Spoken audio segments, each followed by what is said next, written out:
एक बार की बात है, गौतम बुद्ध अपने शिष्यों को जिंदगी से जुड़ी अच्छी बुरी चीजों का ज्ञान दे रहे थे। सभी शिष्य उनकी बातों को बहुत ध्यान से सुन रहे थे। उन सभी में एक शिष्य ऐसा था जिसे प्रश्न पूछने की बहुत आदत थी।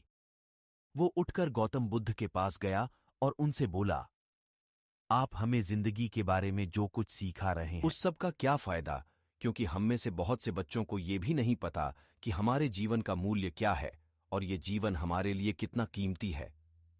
पहले आप हमें ये बताइए कि इस जीवन का मूल्य क्या है। अपने शिष्य की बात सुनकर गौतम बुद्ध अपने कक्ष में गए और एक चमकता हुआ पत्थर का टुकड़ा लेकर आए।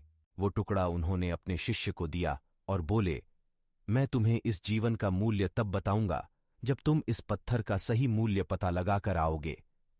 साथ ही ये ध्यान रखना कि तुम्हें ये पत्थर का टुकड़ा किसी को बेचना नहीं है। गौतम बुद्ध की बात मानकर वो शिष्य बाजार की तरफ चला गया। बाजार में सबसे पहले उसकी नजर एक फल बेचने वाले पर पड़ी और उसने वो पत्थर उस फल वाले को दिखाया और बोला, इस पत्थर के बदले आप मुझे कितने फल दे सकते हो?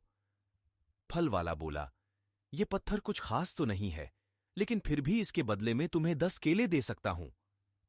वो शिष्य उस पत्थर को लेकर आगे चला गया। फिर उसे एक सब्जी वाला मिला। शिष्य ने उस सब्जी वाले से उस पत्थर की कीमत पूछी। सब्जी वाले ने उस पत्थर को ध्यान से देखा और बोला, इस पत्थर की कीमत के बदले में तुम्हें ज्यादा से ज्यादा 1 बोरी भरकर सब्जियां दे सकता हूं। इसके बाद वो शिष्य उस पत्थर को लेकर एक सोने के व्यापारी के पास गया। उस पत्थर की टुकड़े की चमक देखते ही उस सुनार ने उसकी कीमत 100 सोने के सिक्के लगाई। शिष्य ने वो टुकड़ा बेचने से मना किया तो वो सुनार उसके बदले 200 सोने के सिक्के देने को भी राजी हो गया, लेकिन शिष्य ने वो पत्थर नहीं बेचा। इसके बाद वो शिष्य एक हीरों के व्यापारी के पास गया और उनके सामने उसने वो पत्थर के टुकड़े को रख दिया।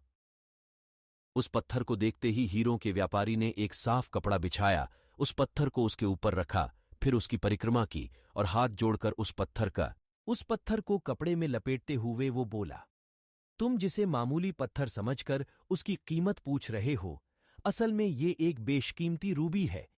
ऐसा रूबी हर किसी को नहीं मिलता। मैं अगर अपना सब कुछ बेच भी दूं तो भी इसकी कीमत नहीं चुका सकता। उस व्यापारी की बातें सुनकर वो शिष्य हैरान हो गया। वो दौड़ा दौड़ा सीधा बुद्ध के पास आया और उन्हें उसने जो कुछ भी बाजार में हुआ वो सब बताया। उसकी अचरज भरी बातें सुनकर गौतम बुद्ध बोले, तुम्हारे सवाल का जवाब इस रूबी की कीमत में ही छिपा है। हमारा जीवन भी एक रूबी है। रूबी की तरह ये भी बेशकीमती है, लेकिन हम इस बात को हमेशा नजरअंदाज करते हैं और अपने जीवन का मूल्य नहीं समझते। हम दूसरों को देखकर और उनके जैसा जीवन जीने की कोशिश में अपने जीवन की कीमत को कम कर देते हैं। हम ये सोचते हैं कि हमारी जिंदगी की कीमत वही है जो दूसरे हमें बताते हैं, लेकिन ये बात हमेशा ध्यान रखना कि सामने वाला अपनी हैसियत, बुद्धि और अपनी समझ के हिसाब से तुम्हारी कीमत लगाता है।